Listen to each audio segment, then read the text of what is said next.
Today we'll talk about function objects or functors. What are functors? Let's look at an example. We have a class x and we define an operator parenthesis for x, which will take a string as a parameter, and then it will print out a message with this string. In the main function, I can create an x foo and then call foo with the string of hi. So here foo is actually an instance of x, but we can use foo as if it is a function. This is the idea of functors. Functor expands the concept of function by saying anything behave like a function is a function.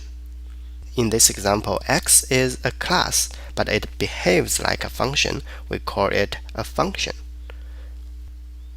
One thing to note is don't mess up this syntax with the syntax of defining a type conversion function. Say if I want to define the type conversion from x to a string, I'll do it like this. String const,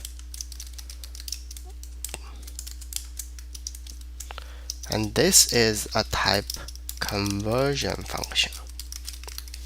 And type conversion function, you put the type after operator, and for defining a functor, you have to put the type before the operator. Now back to the topic of the functor. What's the benefit of defining a functor? Why don't we just use a regular function? Here are the benefits.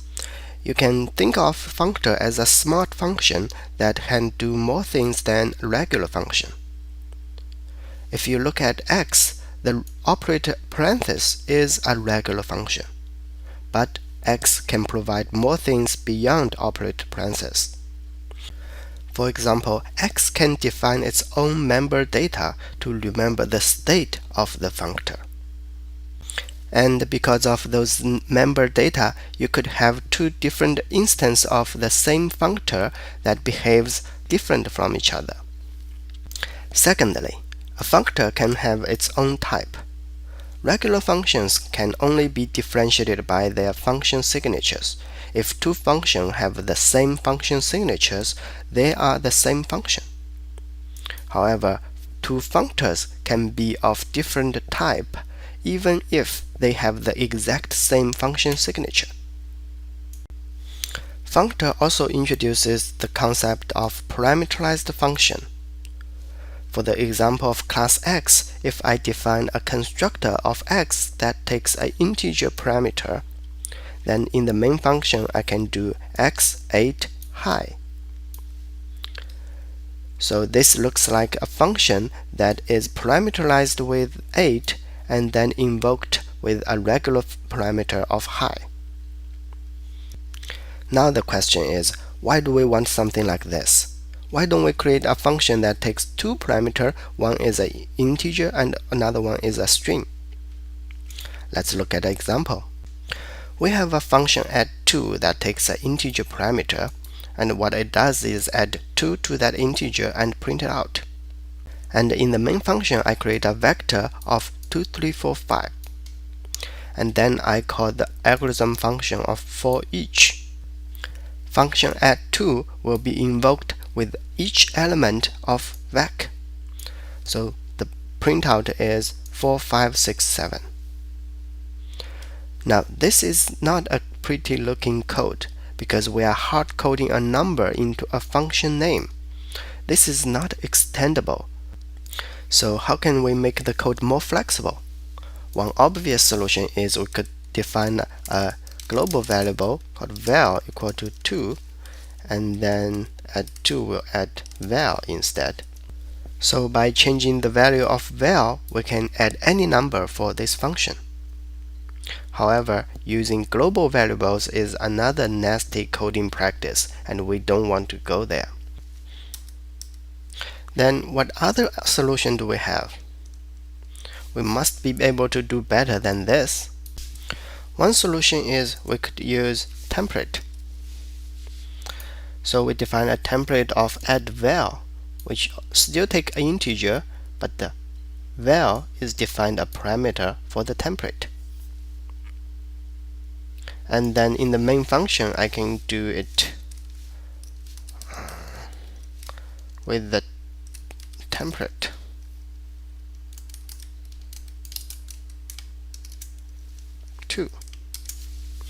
Now it's more flexible. I can change this value to any value that I like.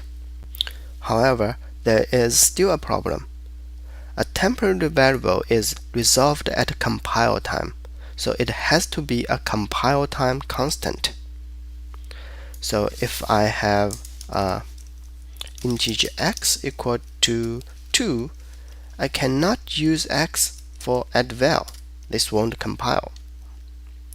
Then what other solution do we have? The best solution is using functor. Here I define a functor of add_value, and val is a private data member of add_value. And I create a constructor of add_value which will initialize val with j. Now in the main function I can do it like this. We call the add_value parenthesis x. So this is the most flexible solution. It uses a parameterized function or a functor.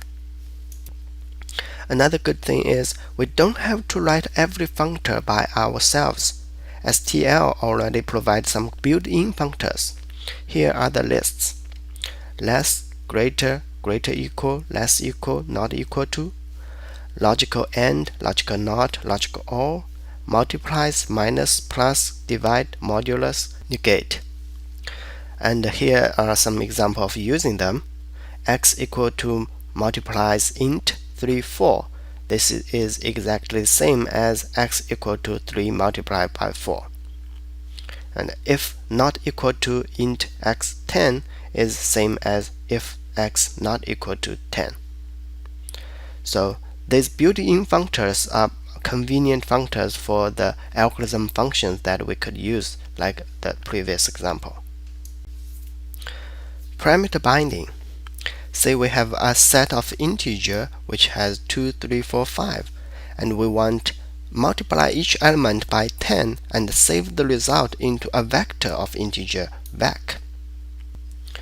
We know there's a functor multiplies that we can use, and we know there's an algorithm transform which can call the multiplies on every item of my set and then back insert the result into vec. That is exactly what we want. But we have a problem. The functor multiplies takes 2 parameters. However, transform needs a functor that takes only 1 parameter. Then what can we do? We can use the bind function. With the bind function, the placeholder __1 means the first parameter of multiplies will be substituted with an element from my set, and the second parameter is 10. So the result is vec contains 20, 30, 40, 50. With the bind function, we have another solution for the add_to problem that we talked about in the beginning. We can do it like this. We change the function add_val to take 2 parameters, I and val, and then use bind function to bind the add_val function with a second parameter of 2 or any other number that you want to use. One last thing to note is this bind function is only available in C++11. If you are using the old C++, you can use the equivalent function of bind first and bind second. You can also convert a regular function into a functor. Here I have a regular function of pow, which raises x to the power of y. And in the main function, I have a set of integer, my set, and I want to raise every element of my set to the power of 2 and save that into the deck of integer d. To do that, I'll use the template class function to convert the regular function pow into a functor f. And then again I use the transform algorithm and the bind function to raise every item of my set to the power of 2, and then back insert into D. So this is how it is done. One note is the function class template is only in C++ 11. For the old C++, you have to use pointer fun. With the built-in functors and the bind function, I can do something fancy. Say I want to copy everything from my set that satisfies this condition to a deck of integer d. And again, I want to use the transform function.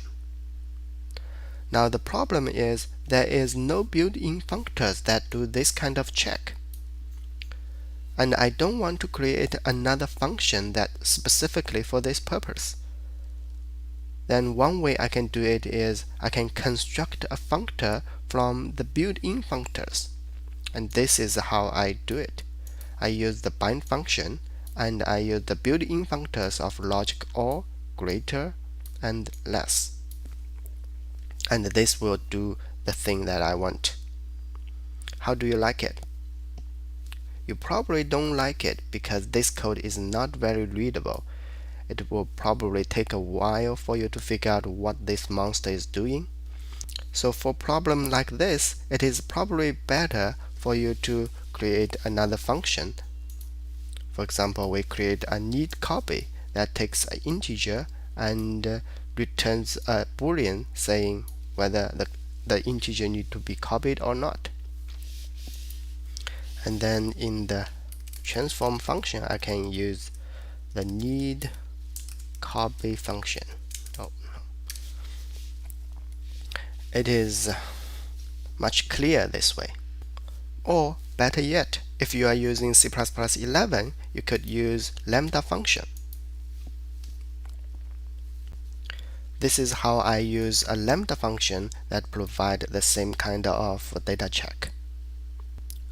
So with lambda function, I don't have to create a separate function in a different place. Everything is in one place, and the code is still very readable. Lambda function works very well with the algorithms. Functor has an important role in STL. Remember we said associative containers are always sorted. But what criteria do they use for sorting?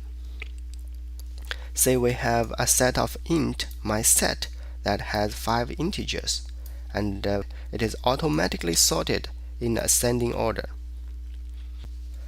The template class set actually can take 2 template parameters. One is the type of its element, and the second one is a comparison functor that's used for sorting. And the default value for that comparison functor is less. So set int is equivalent to set int less int. Now suppose I want to create a set that's sorted in a different order. I want to sort them according to the least significant digit, 1, 2, 3, 5, 7.